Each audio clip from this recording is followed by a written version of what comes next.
Hello and welcome बच्चा party. Good evening to all. This is Vikas sir and welcome to my YouTube channel Career Changer Academy. So बच्चा party, जैसा कि आप लोग thumbnail में देख रहे हो, क्लास 9th का स्ट्रक्चर ऑफ एटम यानी कि लाइव क्लास में आज हम लोग करने वाले हैं. और बच्चा पार्टी, आप लोग यहाँ पे ये देख रहे हो बेटा कि ये जो क्वेश्चंस हैं ये एनसीईआरटी के आज हम लोग लेने वाले हैं.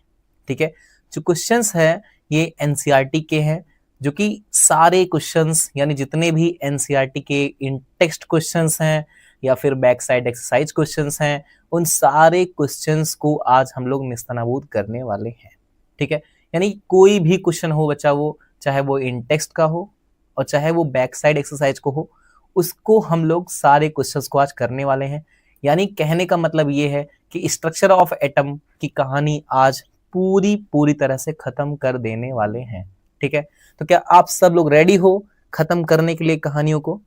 क्या स्ट्रक्चर ऑफ एटम को पूरी तरह निस्तनाबूद करने के लिए क्या आप लोग हमारे साथ रेडी हो बच्चा? तो फटाफट कमेंट करेंगे. जो बच्चे क्लास में आ चुके हैं, जो क्लास लाइव क्लास में बच्चे आ चुके हैं, वो फटाफट कमेंट करेंगे कि हाँ सर, हम लोग आज मिलकर करेंगे निस्तनाबूद अपने स्ट्रक्चर ऑफ एटम चैप्टर को, है ना. पूरी तरह से हम लोग खत्म कर देंगे बच्चा पार्टी. ठीक है, तो चलिए फटाफट क्लास को शेयर कर लीजिए अपने फ्रेंड लोग को, है ना. अभिजीत सिंह क्लास में आ चुके हैं. गुड इवनिंग बच्चा, कैसे हो आप? ठीक है, चलिए अब शुरू कर देते हैं बच्चा. आज की क्लास जहां पे हम लोग क्लास 9th के चैप्टर, जो कि स्ट्रक्चर ऑफ एटम हमारा चौथा चैप्टर है, उसके एनसीईआरटी क्वेश्चंस को एक क्वेश्चंस को बच्चा, ऑल का मतलब है कि एनसीईआरटी क्वेश्चंस चाहे बैक साइड का हो और चाहे हमारा इन टेक्स्ट क्वेश्चन हो, कोई भी क्वेश्चंस हो, उनको हम लोग आज खत्म कर देने वाले हैं, उसको सॉल्व कर डालेंगे बच्चा. ठीक है, तो चलिए विदाउट वेस्टिंग आवर टाइम, है ना, हमारा प्रीसियस टाइम हम वेस्ट ना करते हुए क्लास को स्टार्ट करते हैं. ठीक है, 6:05 हो चुके हैं बच्चा, और अब हम शुरू कर देते हैं क्लास को. ठीक है, तो आज जैसा कि आप देख रहे हो chapter structure of atom, in text question पहले हम करेंगे. इन टेक्स्ट क्वेश्चन का मतलब होता है बच्चा, जो आपके बुक में बीच में क्वेश्चन दिए रहते हैं, है ना. जैसे कोई टॉपिक खत्म हुआ तो 2 क्वेश्चन दे दिया गया, है ना. कोई दूसरा टॉपिक खत्म हुआ तो 2 क्वेश्चन और दे दिया गया. कुछ ऐसे जो क्वेश्चंस होते हैं उनके बारे में हम डिस्कस करेंगे पहले.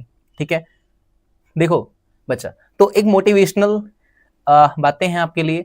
मेहनत बताती है कि परिणाम कैसा होगा, है ना. मेहनत बताती है कि परिणाम कैसा होगा, वरना परिणाम तो बता ही देगा, है ना. मेहनत कैसी थी बच्चा पार्टी, कहने का मतलब है आपकी मेहनत तो बताएगी ही, मतलब मेहनत अगर बताए या ना बताए, बाकी आपका परिणाम जो होगा वो बता ही देगा कि आपने मेहनत कैसी की थी, है ना बच्चा. तो इसीलिए आप लोग इतनी मेहनत करिए कि परिणाम जो है वो इस तरह से शोर मचा दे कि हमें पता चल जाए कि हाँ आपने कितनी मेहनत की थी, है ना.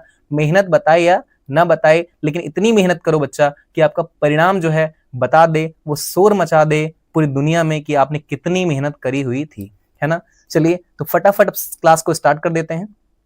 ठीक है, चलिए तो हमारा पहला क्वेश्चन जो इन टेक्स्ट का है, वो आपको पता भी होगा, हमारा जो है question what are canal rays है. क्या है? What are canal rays. बहुत बढ़िया क्वेश्चन है, बहुत ही शानदार क्वेश्चन है. चलिए अब हम करते हैं पहले क्वेश्चन को. ठीक है, canal rays are positively charged radiations. ये क्या होते हैं?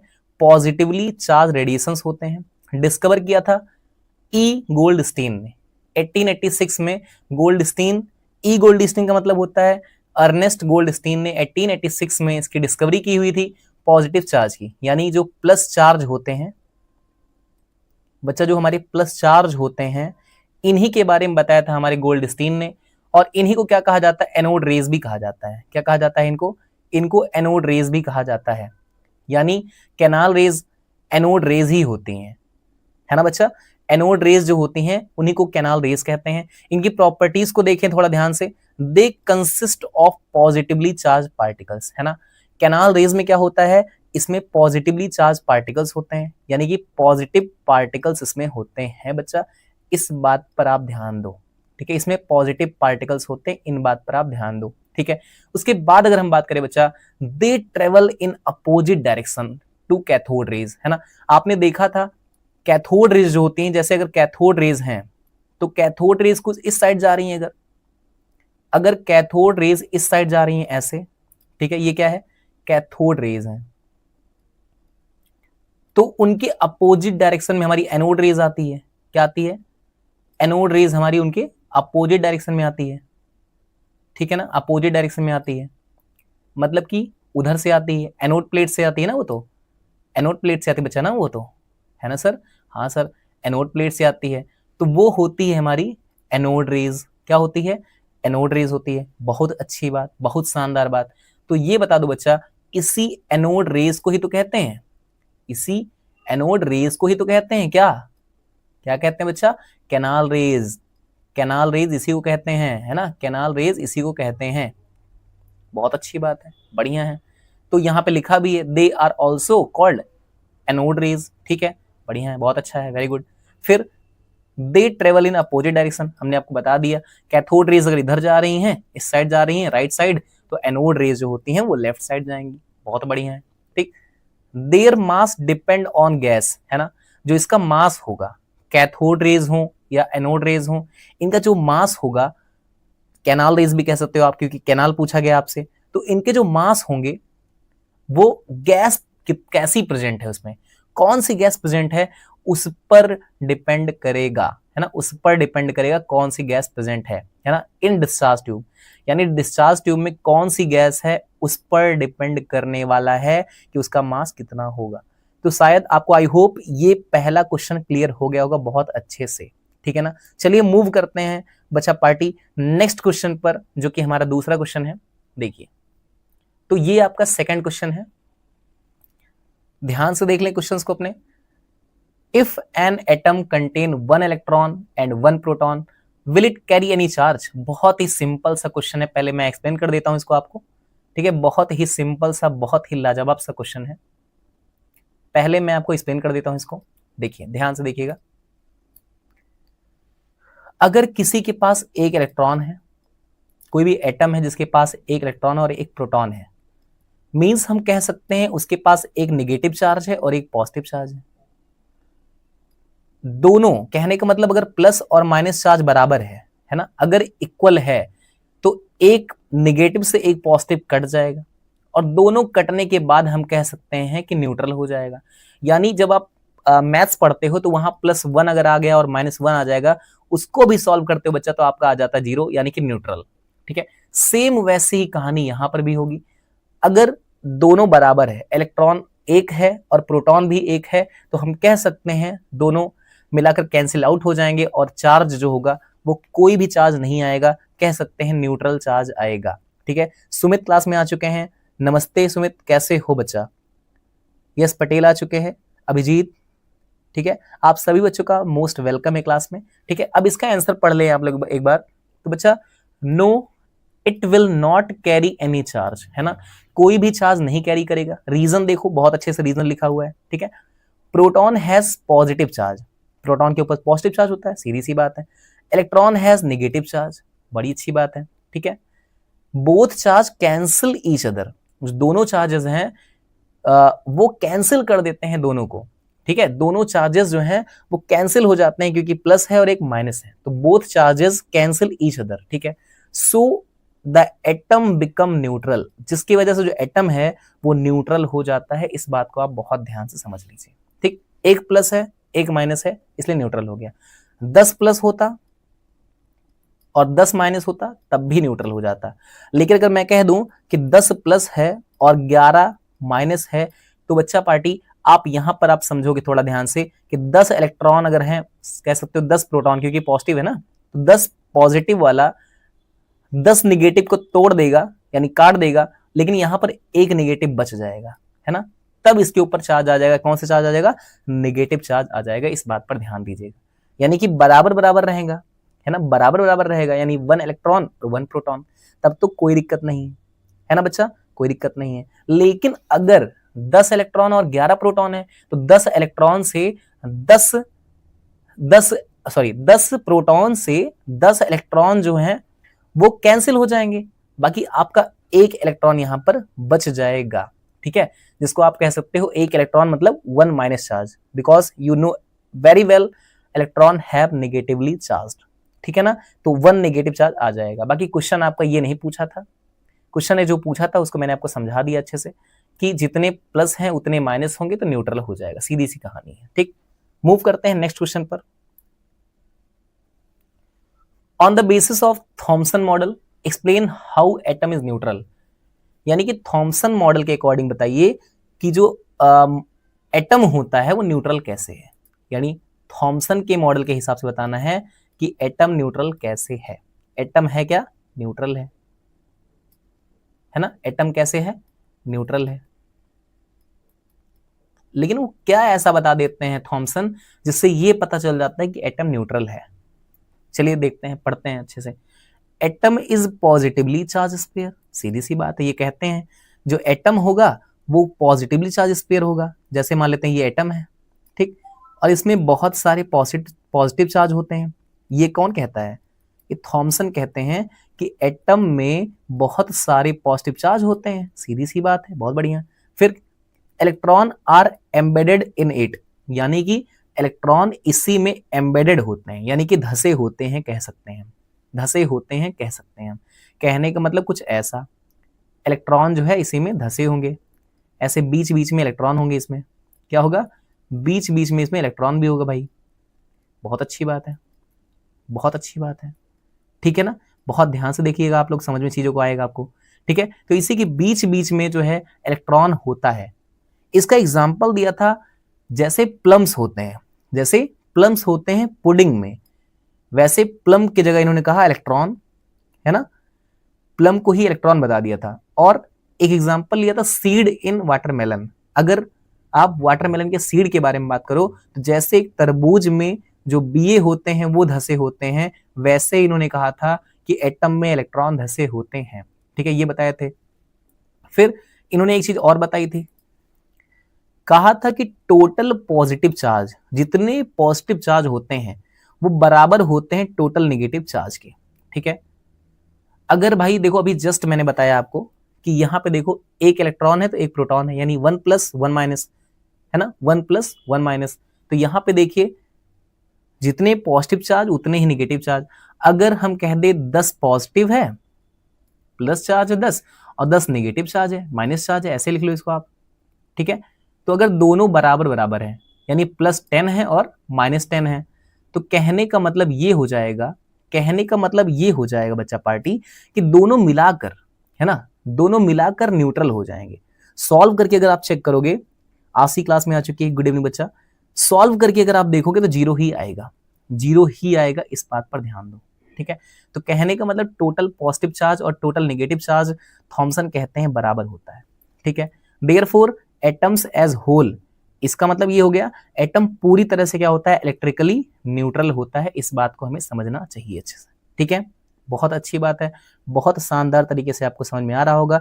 अगर अच्छे से समझ में आ रहा है बच्चा, तो जो भी दिक्कतें होंगी आप कमेंट सेक्शन में कमेंट करते रहिएगा। ठीक है, समझ में आ रहा है तो बता दीजिए, अच्छे से समझ में आ गया। हम मूव करते हैं नेक्स्ट क्वेश्चन पर। चलिए फोर्थ क्वेश्चन देखें बहुत ध्यान से।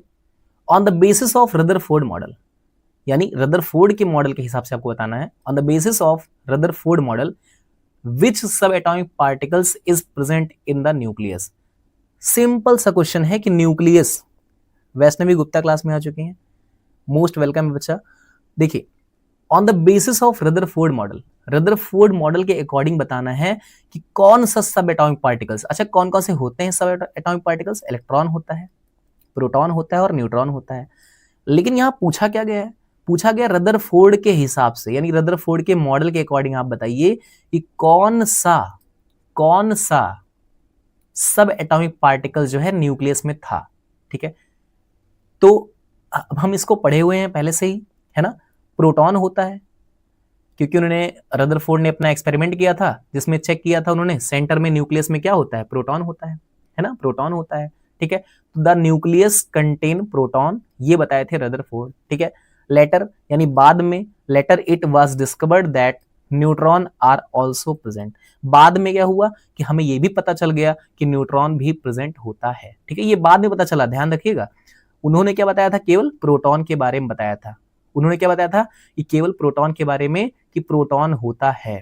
ठीक है, बाद में डिस्कवरी हो गई थी न्यूट्रॉन की भी, वो अलग बात है। ठीक है, पूछा क्या गया है कि रदरफोर्ड ने क्या बताया था, ठीक है, सीधी सी बात है। So the nucleus contain positively charge proton, इसका मतलब जो उन्होंने पूछा है उसके हिसाब से हम लिखेंगे the nucleus contain positively charge protons, ठीक है। आई होप ये भी क्वेश्चन आपको बहुत ही अच्छे से क्लियर हो गया होगा। नेक्स्ट क्वेश्चन चलते हैं हम लोग फिफ्थ पर। फिफ्थ क्वेश्चन हमारा है ड्रॉ स्केच, एक स्केच बनाना है बच्चा, बहुत ध्यान से देखिएगा। Draw sketch of Bohr model with 3 shells, यानी 3 सेल्स से हमें क्या बनाना है, स्केच बनाना है बच्चा, बहुत ध्यान से देखिएगा। जैसे इसमें क्या करेंगे हम, सबसे पहले क्या करेंगे बच्चा, हम इसमें फर्स्ट ऑफ ऑल हम एक न्यूक्लियस बनाएंगे, एक न्यूक्लियस बनाएंगे, बहुत अच्छी बात है, बन गया न्यूक्लियस, बन गया न्यूक्लियस। बोर का जो मॉडल था उसमें बहुत सारी सेल्स थी, बहुत सारी सेल्स थी, देखो सेल्स बना के दिखाते हैं आपको। पहली सेल ये हो गई, दूसरी सेल ये हो गई, तीसरी सेल ये हो गई, ठीक है, बाकी 3 सेल ही बनाकर दिखाएंगे आपको हम। यहां पे इसको हम क्या करते हैं ना, इसको हम ब्लैक से बना देते हैं ताकि आपको कंफ्यूजन ना हो, कि न्यूक्लियस में कंफ्यूजन किसी को ना हो कि न्यूक्लियस कौन सा है सर। न्यूक्लियस ब्लैक वाला है, आप ध्यान से समझिएगा, ठीक है। तो न्यूक्लियस के बाहर आप देख रहे हो ऑर्बिट्स बहुत सारे हैं, बहुत सारे ऑर्बिट्स आपको दिखाई दे रहे हैं। और बड़ी अच्छी बात है कि इसमें यह भी पता चल गया था बोर के मॉडल में कि पहली सेल में 2 इलेक्ट्रॉन भरे जाएंगे, दूसरी सेल में 8 भरे जाएंगे और तीसरी सेल में 18 भरे जाएंगे। 3 के बारे में पूछा ही गया है, बाकी आप आगे जानते भी हो, है ना, आगे आप जानते हो कि आगे होता है 32, है ना, फिर होता है 50, फिर होता है 72, फिर होता है 98। तो ये सारी चीजें आप जानते हो। बाकी आपको समझना कितना है सर, आपको समझना कितना है सर, केवल यहाँ पे 3 सेल्स के बारे में जानना है, सीधी सी बात है, ठीक है, 3 सेल्स के बारे में जानना है केवल। तो 3 सेल में जो इलेक्ट्रॉन भरे जाएंगे वो इलेक्ट्रॉन आप भर सकते हो, 1 इलेक्ट्रॉन, 2 इलेक्ट्रॉन, पहले में 2 भर गया, फिर 1 2 3 4 5 6 7 8, ठीक है। सेकेंड सेल में आपके 8 इलेक्ट्रॉन भर गए हैं। उसके बाद जैसे ही आप मूव करोगे थर्ड सेल में, यानी इनका नाम भी था ना, इनका नाम था, पहले का नाम था के, सेकेंड सेल का नाम था एल और थर्ड सेल का था नाम एम। तो एम सेल में 18 इलेक्ट्रॉन्स थे। आप यहां पे जैसे मैंने एल में भरा है 8, वैसे ही आप एम में भर सकते हो कितने इलेक्ट्रॉन्स, 18 इलेक्ट्रॉन्स आप एम में भर सकते हैं, इस तरह से, ठीक है। ये सब पता कैसे चला था कि 2 होते हैं, 8 होते हैं, 18 होते हैं?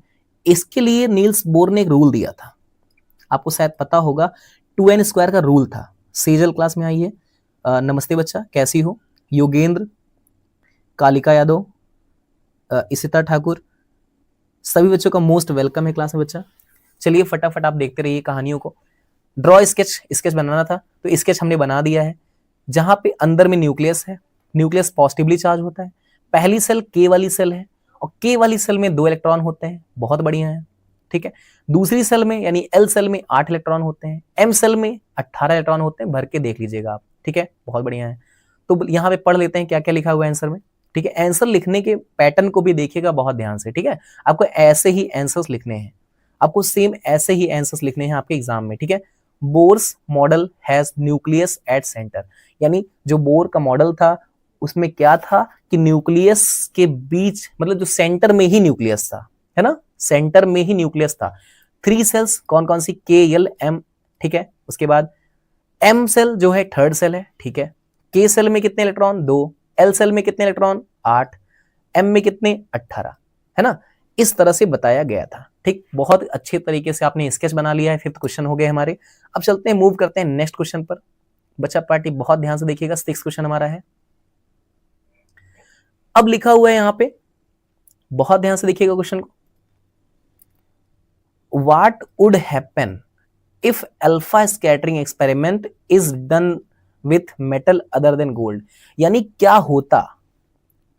होता जब गोल्ड के अलावा कोई और एलिमेंट यूज किया गया होता या कोई और मेटल यूज किया गया होता, यानी गोल्ड ना यूज करके कोई और मेटल यूज करते तो क्या होता, ये पूछा गया है। समझ में आ गया क्वेश्चन? यानी कि गोल्ड फॉयल एक्सपेरिमेंट में, अल्फा स्कैटरिंग एक्सपेरिमेंट में अगर गोल्ड को यूज ना किए होते तो उसके अलावा अगर कोई और मेटल यूज किया गया होता तो क्या दिक्कतें आ सकती थी, उस दिक्कतों को आपको समझाना है कि और क्या दिक्कतें बन सकती थी, ठीक है। बहुत बढ़िया है, क्वेश्चन समझ में आ गया आप लोग को, बहुत बढ़िया है। अब देखिए आंसर पढ़िए। ऑब्जर्वेशन वुड बी सिमिलर, है ना। अगर आप कोई और भी मेटल यूज किए होते तो उसकी भी ऑब्जर्वेशन सेम ही आती, है ना, सेम ही ऑब्जर्वेशन उसकी भी आती। बिकॉज क्यों, इस बात को समझिएगा, क्यों, because all atoms have nucleus, यानी दुनिया में कोई भी एटम होगा सबके पास न्यूक्लियस होगा, है ना, दुनिया में कोई भी एटम होगा सबके पास न्यूक्लियस होगा। इसी वजह से सिमिलर ऑब्जर्वेशन हम लोग को दिखाई देना चाहिए, ठीक है, सिंपल सी कहानी, बहुत बढ़िया। बट गोल्ड वाज चूजन, लेकिन गोल्ड लिया गया था, क्यों, because it is very thin, है ना, ये बहुत थिन थी, यानी बहुत ही पतली थी, एंड मेलिएबल थी, यानी कि इसको हम पीट कर बहुत ही ज्यादा पतली पन्नी बना सकते हैं। गोल्ड से ज्यादा पतली पन्नी हम नहीं बना सकते हैं, ठीक है ना, इस वजह से हमने गोल्ड का यूज किया हुआ था, बहुत अच्छी बात है।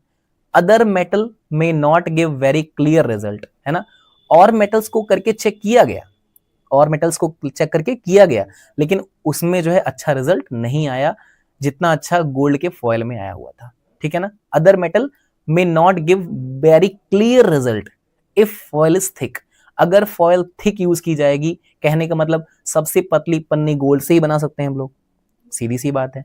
और अगर कोई आपने पन्नी बनाई कोई और मेटल से तो वो थोड़ी मोटी बनेगी, और मोटी जो पन्नी बनेगी उससे ज्यादा अच्छा एक्सपेरिमेंट नहीं हो पा रहा था, ये चीज मैं समझाना चाह रहा हूं आपको, ठीक है। इस वजह से गोल्ड का ही यूज किया था रदरफोर्ड ने, ठीक है बच्चा, बहुत ही बढ़िया से आपको क्लियर हुआ होगा, ठीक। कंक्लूजन क्या है इसका, कंक्लूजन बच्चा ये है कि बेसिक रिजल्ट क्या था, सेम ही आ रहा था। जैसे कि हम नॉर्मल लेवल पर बात करें तो आप चाहे मेटल भी यूज कर लेते, कोई और मेटल यूज कर लेते गोल्ड के अलावा, तो भी रिजल्ट सेम ही आता, रिजल्ट सेम ही आता, ठीक है। लेकिन क्या होगा, जब हम गोल्ड यूज करेंगे तो रिजल्ट थोड़ा अच्छा आएगा, यानी कि एडवांस लेवल पर, थोड़ा अच्छे लेवल पर जो रिजल्ट आ रहा था वो थोड़ा अच्छा आ रहा था, है ना। कहने का मतलब basic result remain same, atom has small dense nucleus, जो एटम के होते हैं वो स्मॉल और डेंस न्यूक्लियस होते हैं, ठीक है ना। एटम्स के बेसिक लेवल की बात करेंगे और मेटल को यूज करके, तो उनके जो एटम्स होंगे उनके कह सकते हैं न्यूक्लियस जो होंगे थोड़ा हल्के होंगे, है ना, उनकी डेंसिटी थोड़ी सी हल्की होगी, थोड़ा स्मॉल होंगे, थोड़े छोटे होंगे बच्चा, वो थोड़े छोटे होंगे बच्चा पार्टी, इस बात को आप समझो, ठीक है। हरिशंकर जायसवाल क्लास में आ चुके हैं, वेलकम बच्चा। चलिए मूव करते हैं तब तक के लिए हम सेकंड क्वेश्चन पर, ठीक है। सेकंड क्वेश्चन पर हमारा 7th क्वेश्चन देखिए, बहुत ध्यान से देखिएगा, यहां पे लिखा हुआ है नेम द, क्या कहा गया है, नेम द 3 सब एटॉमिक पार्टिकल्स, यानी एटम में रहने वाले सब एटॉमिक पार्टिकल्स का नाम लिखना है। बहुत ही सिंपल सा आंसर है, इलेक्ट्रॉन, प्रोटॉन और न्यूट्रॉन। ये कौन सा बच्चा ऐसा है जो इसके बारे में नहीं जानता, हर एक बच्चा जानता है इलेक्ट्रॉन, प्रोटॉन और न्यूट्रॉन ही इसमें तीनों होते हैं। इलेक्ट्रॉन के ऊपर नेगेटिव चार्ज होता है, यहाँ पे देखो लिखा भी है, प्रोटॉन के ऊपर पॉजिटिव चार्ज होता है, न्यूट्रॉन के ऊपर कोई भी चार्ज नहीं होता, आपको इस तरह से मेंशन कर देना है। आंसर्स में साथ साथ में लिखा हूं ताकि आपको लिखने में आसानी हो कि सर आंसर हम लोग अगर लिखेंगे तो कैसे लिख सकते हैं, ठीक। तो आप इस तरह से बहुत ही अच्छे तरीके से आंसर लिख सकते हैं, और एग्जाम में आप बच्चा फुल में फुल पा सकते हैं किसी भी क्वेश्चन में। जैसे मान लेते हैं 2 नंबर का क्वेश्चन आ गया तो आपको इस तरह से लिखने पर 2 नंबर पूरे पूरे मिल जाएंगे बच्चा, इसमें नंबर कटने के कोई भी चांसेस नहीं है, ठीक। नेक्स्ट क्वेश्चन देखिए, 8th क्वेश्चन देखिए, हीलियम हैज एटॉमिक मास 4, ठीक है। हीलियम का एटॉमिक मास कितना है, 4 है, कितना है, 4 है, ठीक है। 2 प्रोटॉन भी इसके पास है, 2 प्रोटॉन भी इसके पास है। हाउ मेनी न्यूट्रॉन, कितने न्यूट्रॉन होंगे हीलियम के पास। तो सबसे अच्छी बात है, एक बढ़िया सा यहां पे बना के दिखाते हैं आपको, ये है हीलियम, सब बच्चे जानते हैं हीलियम का सिंबल होता है He, ठीक है बच्चा, कर देता हूं मैं, ठीक है। हाउ मेनी न्यूट्रॉन, न्यूट्रॉन निकालना ना, तो हीलियम का सिंबल होता है ये, और हीलियम नंबर पे होता है 2, ये सब बच्चों को पता होगा, ठीक है, सब बच्चों को पता होगा, और इसका मास है 4, ठीक है, बहुत अच्छी बात है। अगर आपको इलेक्ट्रॉन निकालना होता तो वो तो सेम हो जाएगा 2 ही, प्रोटॉन की बात करो वो तो वो हो जाएगा 2 ही, दिया भी गया है।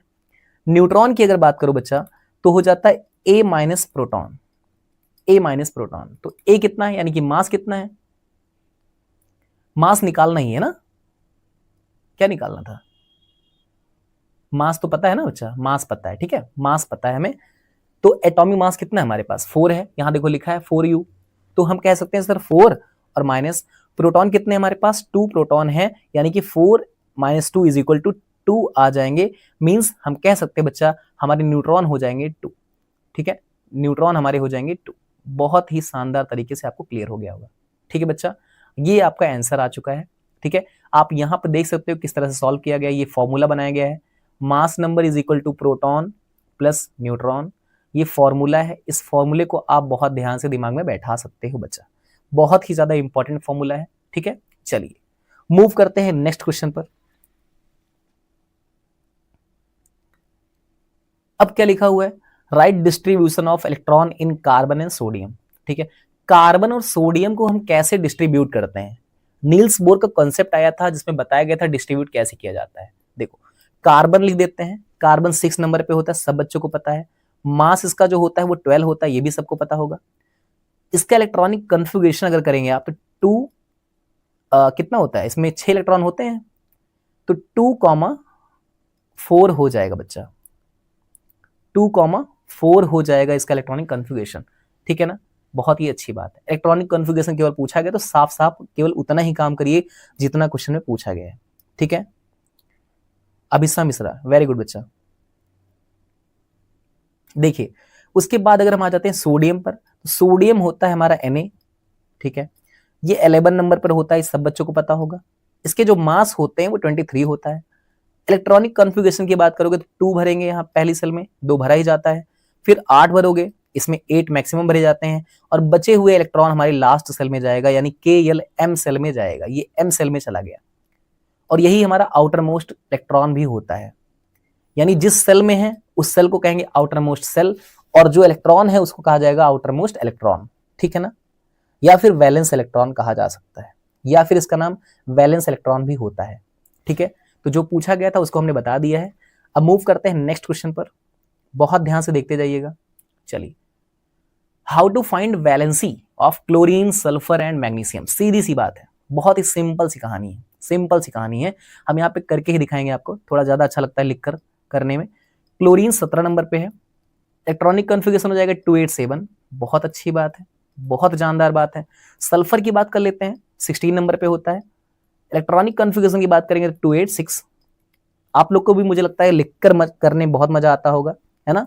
गुड इवनिंग बच्चा, आप लोग को भी लिखकर करने बहुत मजा आता होगा, है ना। तो इसलिए मैं भी लिखकर करके दिखाता हूं आपको। मैग्नीशियम को देखिए, मैग्नीशियम होता है 12 नंबर पे, बहुत बढ़िया।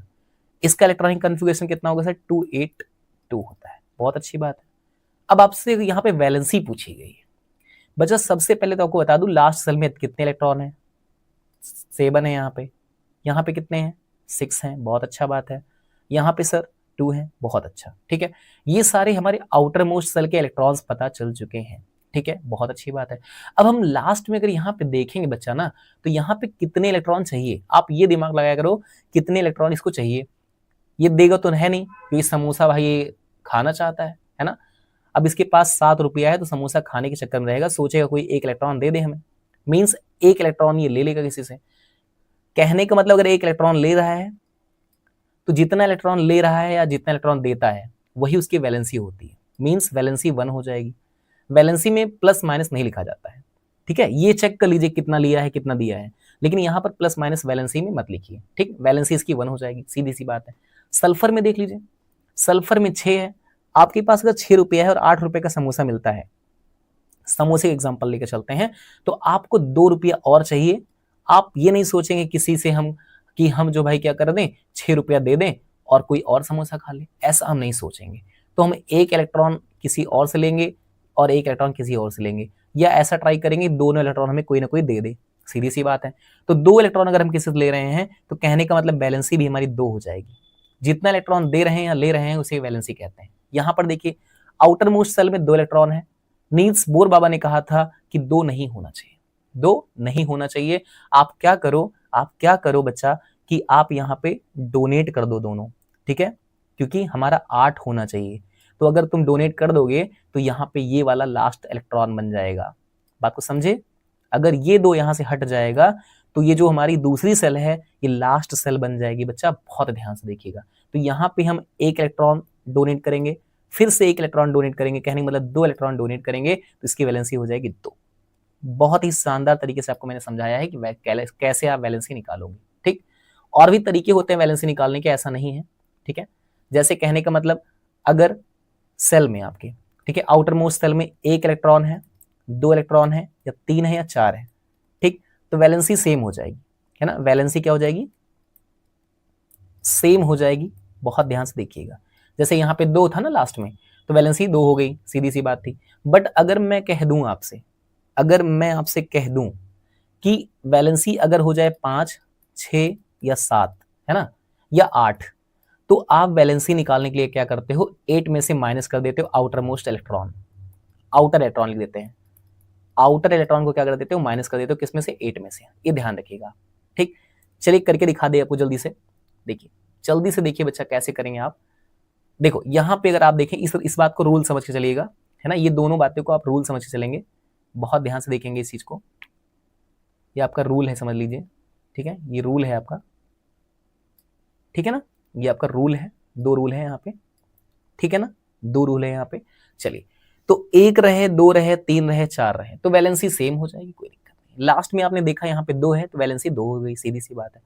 आपने देखा इसमें 6 है, कितना है, 6 है इसमें, सल्फर के लास्ट सेल में 6 इलेक्ट्रॉन है, तो हमने क्या किया कि 6 है, तो हम क्या कर देते हैं, इसको 8 से माइनस कर देते हैं, और जब 8 से आप माइनस करोगे 6 को, तो आएगा 2, तो यहाँ पे आप देख सकते हो, ठीक है, 2 आ रहा है वैलेंसी। ठीक है, और एक तरीका है, तरीका तो यही है, इसका वाला देख लो आप, इसका वाला देख लो भाई, 7 है इसके पास, 7 है, तो सर 7 होने पर भी हम क्या करेंगे, 8 से माइनस करेंगे, तो 8 में से आप 7 माइनस कर दोगे तो आएगा 1, कितना आएगा, 1 आ जाएगा बच्चा। तो आप यहाँ पे देख भी रहे हो कि वैलेंसी सर हमारी 1 आ रही है।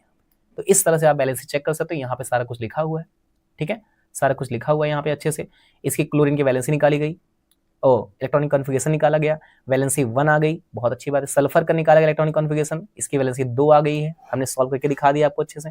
फिर मैग्नीशियम की बात किया हमने, इलेक्ट्रॉनिक कॉन्फ़िगरेशन निकाला और वैलेंसी 2 आई, है ना। इसने 2 इलेक्ट्रॉन लूज किया है, यानी डोनेट किया, मैंने दिखा दिया आपको कैसे लूज किया। इसने नीड, इसको जरूरत पड़ी थी, इसने लिया था किसी से, है ना, ये भी दिखा दिया मैंने आपको। इसके पास नीड थी 1 इलेक्ट्रॉन की, इसको भी मैंने आपको दिखा दिया है, हर एक चीज को बढ़िया से आपने देख लिया है।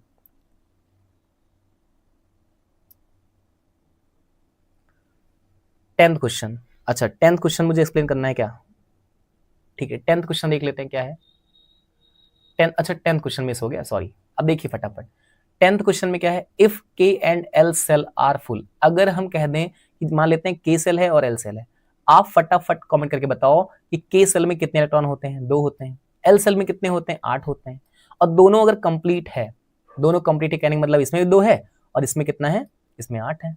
दोनों कंप्लीट होने का मतलब है कि एक में 2 है और एक में 8 है, तो टोटल इलेक्ट्रॉन कितने हैं दोनों मिलाकर, तो कह सकते हैं सीधी सी बात भाई, एक में 2 है और एक में 8 है। सिंपल सा क्वेश्चन, इसको कौन पूछता है भाई, इसको कौन पूछता है कि सर 10 हो जाएगा, सिंपल सी कहानी है, इसमें कुछ करना ही नहीं है। ठीक, 11 क्वेश्चन आपके सॉल्व हो चुके हैं पूरी तरह से। ठीक है, मूव करते हैं 12th क्वेश्चन पर। देखिए बहुत ध्यान से देखिएगा, बहुत ध्यान से देखिएगा बच्चा। देखिए, if electron is equal to 8 और प्रोटॉन हो 8, यानी कहने का मतलब क्वेश्चन में क्या कहा जा रहा है, इलेक्ट्रॉन भी 8 हो हमारे पास और प्रोटॉन भी 8 हो हमारे पास, ठीक है, ठीक है ना। तो इसमें निकालना क्या है, एटॉमिक नंबर निकालना है आपको और चार्ज निकालना है। ठीक है, देखो एटॉमिक नंबर तो सीधी सी बात है, मैं कह दूं आपको, इसको यहाँ पे आप लिखकर कहीं बादल बना दो, है ना, कहीं लिखकर बादल बना दो कि जो एटॉमिक नंबर होता है, एटॉमिक नंबर को जेड से रिप्रेजेंट करते हैं ना, जो एटॉमिक नंबर होता है वो प्रोटॉन के बराबर ही होता है। ठीक, एटॉमिक नंबर जो होता है वो प्रोटॉन के बराबर ही होता है, इस बात को आप ध्यान रख लो, इसको याद ही कर लो आप सिंपली। ठीक, जितना एटॉमिक नंबर होगा उतना ही प्रोटॉन होगा, तो प्रोटॉन अगर 8 है तो जेड भी हमारा कितना होगा, 8 होगा। और 8 नंबर पे कौन होता है ये सबको पता है कि जेड अगर 8 है तो कहने का मतलब ये होगा भाई ऑक्सीजन, है ना। ये कौन है, ये है ऑक्सीजन, इसको आप लिख भी सकते हो, बाकी पूछा नहीं गया है ना, बाकी पूछा नहीं गया है कौन सा एलिमेंट है वो। ठीक, कौन सा एलिमेंट है ये नहीं पूछा गया, ठीक है, बढ़िया है, बहुत अच्छा बात है। ठीक है बच्चा, बहुत ध्यान से देखते जाइए, सब समझ में आएगा, आराम आराम से देखते जाइए, मैं इसीलिए स्लो मोशन में समझा रहा हूँ हर चीज को, हर एक क्वेश्चन को स्लो स्लो समझा रहा हूँ। ठीक है बच्चा, ध्यान से समझते जाइए। ठीक है, कहीं छोटे मोटे अगर डाउट हैं तो आप लोग क्लास को बाद में रिपीट कर देख लीजिएगा, आपको समझ में आ जाएगा अच्छे से। ठीक है ना, चलिए, तो इलेक्ट्रॉन अगर यहाँ पे 8 है और प्रोटॉन 8 है तो हमने यहाँ पे जेड निकाल दिया है। पहला क्वेश्चन हमारा यही था कि एटॉमिक नंबर निकालो आप, तो जेड को हम रिप्रेजेंट ही करते हैं ना, एटॉमिक नंबर ही तो होता है भाई ये, है ना। ये क्या है, एटॉमिक नंबर ही तो है सर, ये एटॉमिक नंबर ही तो है ये सर। बढ़िया है, बहुत अच्छी बात। अब चार्ज देख लो, चार्ज देख लो कितने होंगे इस पे। तो अगर इलेक्ट्रॉन भी 8 ही है और प्रोटॉन भी 8 ही है तो कोई चार्ज ही नहीं होगा, सिंपल सी बात है, न्यूट्रल हो जाएगा। क्यों? क्योंकि 8 प्लस और 8 माइनस, फिर से बता दूं आपको एक बार, कैंसिल हो जाते हैं बच्चा। अगर बराबर चार्जेस हैं हमारे प्लस और माइनस, वो कैंसिल हो जाएंगे माय डियर। ठीक है, तो सिंपल सी बात है, लिखा हुआ है, इसमें कुछ लिखने की जरूरत नहीं है ना, कि 8 प्लस है और 8 माइनस है। देखो 8 प्लस है और 8 माइनस है, तो कहने का मतलब 8 प्लस माइनस मिलाकर 0 हो जाएगा, मीन्स न्यूट्रल, मीन्स न्यूट्रल हो जाएगा ये। तो सेकंड क्वेश्चन का मतलब इसमें था, जो सेकंड पार्ट था इसका, चार्ज पूछा जा रहा था, तो चार्ज बच्चा कुछ नहीं होगा, कह सकते हो 0 चार्ज होगा इस पर। कितना चार्ज होगा सर? 0 चार्ज होगा सर। क्यों होगा सर 0 चार्ज? बिकॉज उतने ही इलेक्ट्रॉन और उतने ही प्रोटॉन यहाँ पर है। ठीक है, अब आ जाइए 13th क्वेश्चन पर। गुड इवनिंग बच्चा, I am back, very good बच्चा। ठीक है, सीरियसली देखिए क्लास को, क्या क्या चीजें हो रही हैं, ठीक है ना बच्चा, बहुत ध्यान से देखिएगा। फाइंड मास नंबर सर, आज की क्लास बहुत ज्यादा इंपॉर्टेंट है बच्चा, आज क्वेश्चंस कर रहे हैं हम लोग, बहुत ज्यादा इंपॉर्टेंट है। इस क्लास को आप मिस ना करिएगा एकदम, मैं तो कहूंगा इस क्लास को मिस ना करें एकदम, ठीक है ना। चलिए देखो, find mass number of oxygen, ठीक है ना, find mass number of oxygen. हमें ऑक्सीजन और सल्फर का क्या निकालना है? मास नंबर निकालना है। इफ न्यूट्रॉन ऑफ ऑक्सीजन, देखो क्या निकल दिया गया है, न्यूट्रॉन दिया गया है किसका? ऑक्सीजन का, तो मैं लिख दे रहा हूं न्यूट्रॉन ऑफ ऑक्सीजन, ऐसे लिख देते हैं, ऐसे। ये न्यूट्रॉन है, देखो ध्यान से, न्यूट्रॉन किसका? ऑक्सीजन का। और किसका? न्यूट्रॉन किसका? किसका? सल्फर का भी तो है, सल्फर का भी है। तो ये दो चीज आपको दी गई है, कितनी कितनी कितनी कितनी लिख लो फटाफट, 8 और 6, नहीं 16, 8 और 16। ठीक है, ये दो चीज आपको गिवन में दी गई है, दो चीज आपको गिवन में दी गई है, बहुत ध्यान से देखिएगा इस चीज को। ठीक है, ठीक है ना, बहुत ध्यान से देखिएगा इस चीज को, बढ़िया है। अब क्वेश्चंस में हमें निकालना क्या है? मास नंबर निकालना है, मास नंबर निकालना है, किसका किसका? ऑक्सीजन का भी निकालना है और सल्फर का भी निकालना है। देखो ऐसे निकाल दो, यहाँ पे ऑक्सीजन का मास नंबर निकालना है, ऑक्सीजन का मास निकालना है, यानी कि ए निकालना है। ठीक, तो ए निकालने का फॉर्मूला होता है, फॉर्मूला होता है कि proton plus neutron, proton plus neutron होता है। यहाँ पे फॉर्मूला भी लिखा है, मास नंबर जो होता है, एटॉमिक मास ही तो होता है। इस फॉर्मूले को आप फोकस करना, ठीक है बच्चा, इस फॉर्मूले पर आप फोकस करना कि sir ji mass of neutron, अरे सॉरी, मास नंबर जो होता है वो प्रोटॉन और प्लस न्यूट्रॉन के बराबर होता है, सीधी सी बात है। तो ए कितना आ जाएगा यहाँ पे? प्रोटॉन कितना है बच्चा? प्रोटॉन कितना है बताओ? प्रोटॉन है हमारे पास कितना भाई? जितने नंबर पे होता है प्रोटॉन उतना ही होता है, यानी जितना जेड। जैसे आपको ये तो पता ही है ना कि ऑक्सीजन है ये, भाई ये तो पता है, सबको पता होगा, साथ सीधी बात है ये तो, कि 8 नंबर पे होगा ये, इसका मास 16 हो जाएगा, सीधी सी बात है, इस सब बच्चों को पता होगा, ये सब बच्चों को पता होगा। तो कहने का मतलब कि न्यूट्रॉन दिया गया है तो प्रोटॉन आप चेक कर सकते हो यहीं से, और आपको मैंने अभी भी बताया था कि प्रोटॉन इक्वल टू जेड, और जेड कितना होता है? 8, तो कहने का मतलब प्रोटॉन भी हमारा 8 है, तो आप यहां से पुट कर सकते हो, है ना। प्रोटॉन कितना हो जाएगा? 8 हो जाएगा, और प्लस न्यूट्रॉन कितना हो जाएगा? बोल दो बोल दो बोल दो फटाफट, कमेंट करो बच्चा, न्यूट्रॉन कितना हो जाएगा? न्यूट्रॉन तो दिया गया है सर जी 8, है ना, 8 दिया गया है, इसमें क्या आप पूछते हो सर? 16 हो जाएगा, बहुत अच्छी बात है। ठीक, तो ये हो गई कहानी ऑक्सीजन की, ये हो गई कहानी ऑक्सीजन की, बहुत ध्यान से देखा होगा आपने, समझ में आ गई होगी कहानी आपको, ये ऑक्सीजन की कहानी हो गई। चलो मैं सल्फर की कहानी आपको समझा दूं जल्दी से। देखो सल्फर को देखो ध्यान से, सल्फर होता है कहां पे? 16 नंबर पे, मास इसका हो जाएगा 32, बहुत ध्यान से देखिएगा, ठीक है, बहुत ध्यान से देखिएगा, ठीक है। अब अगर मैं कह दूं कि प्रोटॉन जो होता है वो जेड के बराबर होता है, तो इसका मतलब 16 हो जाएगा, भाई सीधी सी बात है, जेड हमारा यहाँ पे, जेड मतलब एटॉमिक नंबर, और एटॉमिक नंबर है 16, और प्रोटॉन एटॉमिक नंबर के बराबर होता है, मीन्स 16, सीधी सी कहानी। फिर फॉर्मूला लगा दो यहाँ पे, ए इज इक्वल टू कितना होता है? प्रोटॉन और plus neutron, proton plus neutron, तो प्रोटॉन हमारे पास कितना है?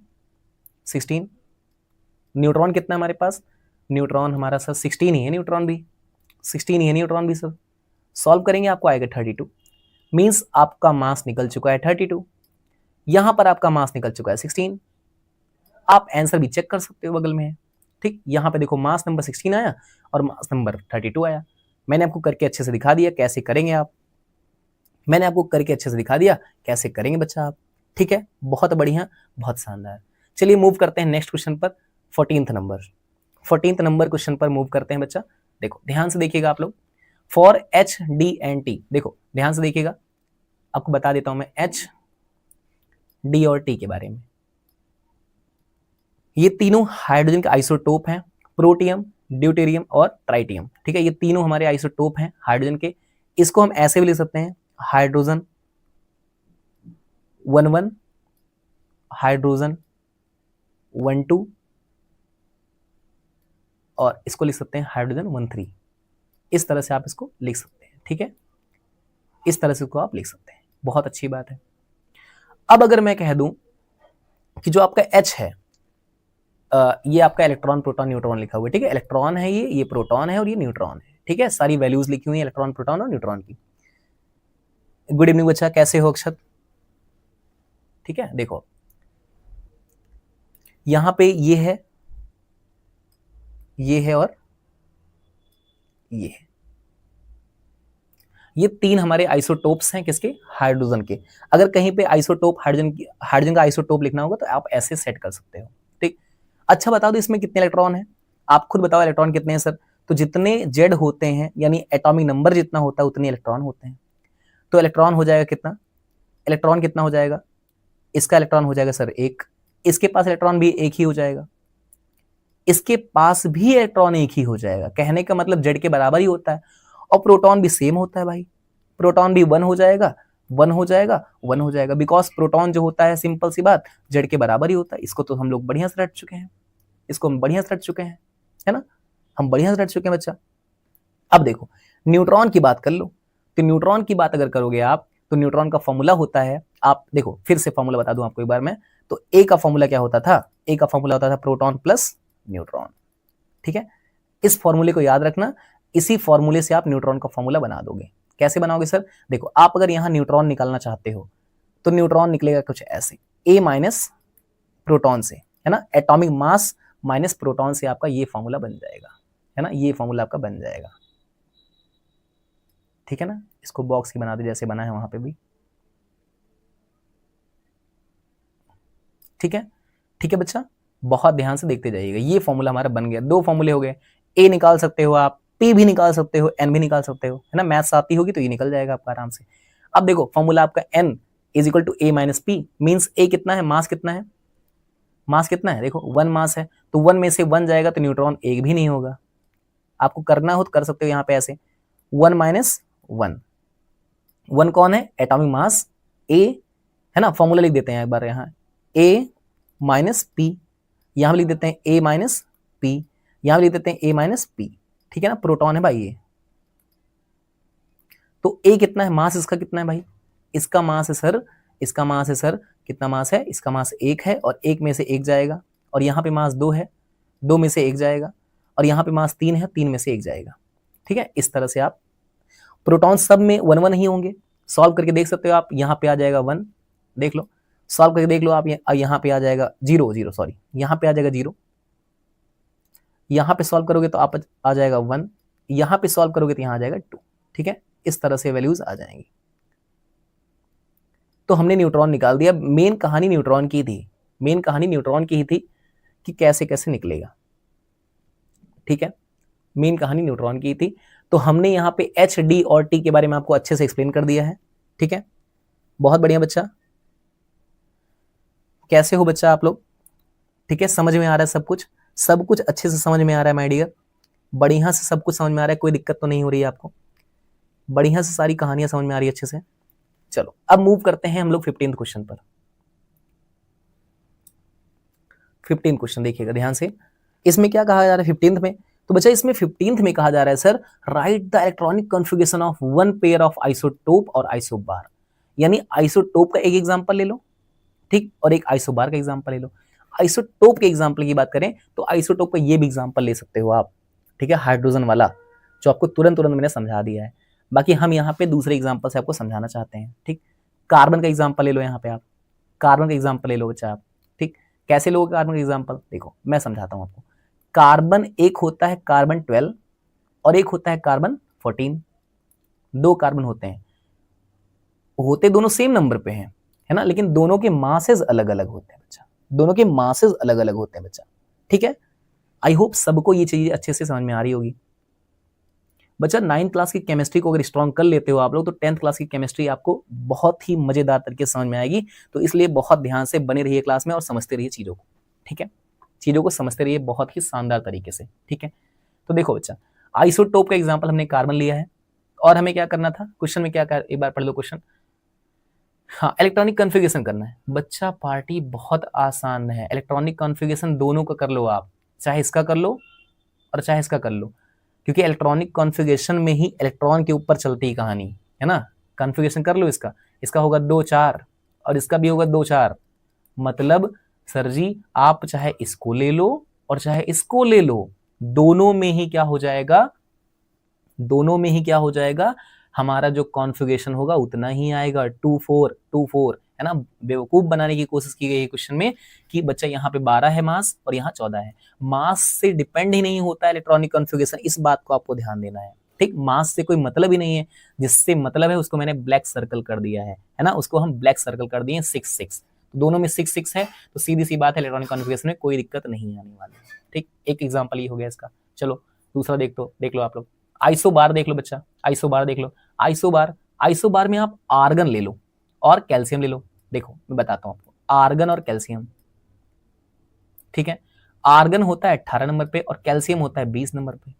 यहां पे बड़ी बात अच्छी है कि मास यहां पे दोनों बराबर होता है, इसका भी 40 होता है और इसका भी 40 होता है, यहां मास बराबर होता है भाई। लेकिन यहां देखो दिक्कत ये आ जाएगी, यहां दिक्कत ये आ जाएगी, जो बराबर है उससे दिक्कत है ही नहीं, में जो बराबर है उससे दिक्कत नहीं है, दिक्कत हमें इसके इलेक्ट्रॉन से है। इसके पास 18 इलेक्ट्रॉन है और इसके पास 20 इलेक्ट्रॉन है, तो दोनों के कॉन्फ़िगरेशन में दिक्कत आ जाएगी, यानी कि इसके पास होगा 2 8 8 हो जाएगा इसका, और इसका हो जाएगा 2 8 8 2 हो जाएगा इसका, ठीक है ना, ठीक है ना सर। यहाँ पे 2 8 8 2 आ जाएगा। यहाँ पे 10 क्यों नहीं आया सर, अगर कोई पूछे हमसे यहाँ 10 क्यों नहीं आया सर, यहाँ 10 भर दीजिए आप, तो मैं कहूंगा कि ऑक्टेट रूल यहाँ फुलफिल नहीं हो रहा है। ऑक्टेट रूल में 8 होना चाहिए लास्ट सेल में, तो हम 8 भर देंगे और बचा हुआ हमारा 2 इलेक्ट्रॉन इधर चला जाएगा, ठीक है ना, बढ़िया, सीधी सी बात। और यहाँ पे पढ़ लीजिए आप एक बार आंसर को, कहानी पढ़ लीजिए। आइसोबार हैव सेम मास, है ना, आइसोबार क्या होता है, सेम मास होता है इसके पास, इस बात को ध्यान रखिए। आइसोबार में आप वर्ड से ध्यान रखो, आइसोबार वर्ड से नाम ध्यान रखो। देखो आइसोबार, आइसो मतलब क्या होता है, सेम, और बार मतलब क्या होता है, मास होता है। तो आइसोबार जो होता है उसके मास सेम रहते हैं, लेकिन उसका एटॉमिक नंबर डिफरेंट होता है, इस बात पर ध्यान रखें, ठीक है, ठीक है, बहुत बढ़िया। आइसोटोप की कहानी क्या है, आइसोटोप की कहानी क्या है, आइसो मतलब सेम होता है और टोप वर्ड का मतलब होता है एटॉमिक नंबर, इसका मतलब क्या होता है, एटॉमिक नंबर यानी कि जेड, जेड। तो आइसो मतलब सेम और टोप मतलब एटॉमिक नंबर, ठीक है ना। तो यहां सेम एटॉमिक नंबर की कहानी होने वाली, ठीक, सेम एटॉमिक नंबर की कहानी होने वाली है। अगर आपसे कोई पूछे, अगर आपसे कोई पूछे कि इलेक्ट्रॉनिक कॉन्फ़िगरेशन में आइसोटोप में, आइसोबार में किस में दिक्कत आएगी, तो आप कहोगे सर आइसोटोप में क्यों आएगी, आइसोटोप में क्यों आएगी भाई, इलेक्ट्रॉन तो उतने ही हैं दोनों में, कोई दिक्कत नहीं आएगी इसका मतलब। लेकिन आइसोबार में आएगी दिक्कत, क्यों आएगी दिक्कत, क्योंकि वहां पे चेंज हो जाएगा एटॉमिक नंबर ही, और एटॉमिक नंबर चेंज हो जाने का मतलब क्या होता है, इलेक्ट्रॉन ही चेंज हो गया, ठीक है। आई होप समझ में अच्छे से आ गया होगा। सर क्या इन दोनों कार्बन का एक ही वर्क होता है, नहीं बच्चा, दोनों को अलग अलग काम होता है, ठीक है। बाकी आगे डिटेल में हम लोग इस सब चीजों को सीखेंगे। चलिए आगे चलते हैं, आगे चलते हैं हम लोग। अब हम लोग देखेंगे, थोड़ा सा रिवीजन देख ले फटाफट, हम लोगों ने अभी तक जितने क्वेश्चंस किए उनमें सारी कहानियों को एक बार हम समराइज कर देते हैं फटाफट, आपको क्विक रिवाइज करा देते हैं आपको जल्दी जल्दी। देखो ध्यान से देखिएगा, ध्यान से देखिएगा बच्चा, बहुत ध्यान से देखिएगा। एटम इज न्यूट्रल, हाँ न्यूट्रल होता है, because positive and negative charge equal, क्योंकि पॉजिटिव और नेगेटिव बराबर होते हैं इसलिए न्यूट्रल होता है, सीधी सी बात। न्यूक्लियस कंटेन प्रोटॉन और न्यूट्रॉन, जो न्यूक्लियस होता है उसमें कौन कौन होता है, प्रोटॉन और न्यूट्रॉन होता है, ठीक। और एक बात बता दें आपको, एक प्रोटॉन और एक न्यूट्रॉन से मिलकर न्यूक्लियॉन बनता है। क्या बनता है? न्यूक्लियॉन बनता है, ध्यान रखिएगा। एक प्रोटॉन और एक न्यूट्रॉन से मिलकर क्या बनता है? न्यूक्लियॉन बनता है। और बहुत ढेर सारे न्यूक्लियॉन से मिलकर, बहुत ढेर सारे न्यूक्लियॉन से मिलकर, कह सकते हैं न्यूक्लियॉन न्यूक्लियॉन न्यूक्लियॉन न्यूक्लियॉन मिलकर एक पावरफुल न्यूक्लियस बना लेते हैं, है ना। बहुत सारे न्यूक्लियॉन मिलकर बच्चा क्या होते हैं? कह सकते हैं हम लोग न्यूक्लियस बना लेते हैं। तीसरा देख लो, electrons revolve in the shell, है ना, सेल्स में रिवॉल्व करते हैं, ठीक है। Valency depend on outermost electron, जो वैलेंसी होती है आउटर मोस्ट इलेक्ट्रॉन पर डिपेंड होती है। बढ़िया है ना, पता है आपको ना, वैलेंसी आउटर मोस्ट इलेक्ट्रॉन पर डिपेंड होगी। 1 2 3 4 वाले पर तो वैलेंसी सेम हो जाएगी, लेकिन 5 6 7 वाले में 8 से माइनस करना पड़ेगा, 8 वाले में भी, ठीक है। चलो, आइसोटोप क्या होता है? देखो यहाँ सिंपल सी बात है, ध्यान से समझ लो। आइसो मतलब सेम, टोप मतलब एटॉमिक नंबर, देखो सेम एटॉमिक नंबर, ठीक है। आइसो मतलब सेम, बार मतलब मास, तो सेम मास, सीधी सी कहानी है, ठीक है। अब हमने इन टेक्स्ट क्वेश्चंस को खत्म कर लिया है ना। इन टेक्स्ट क्वेश्चन जो थे उनको सारे को निस्तनाबूद कर दिया है हम लोगों ने।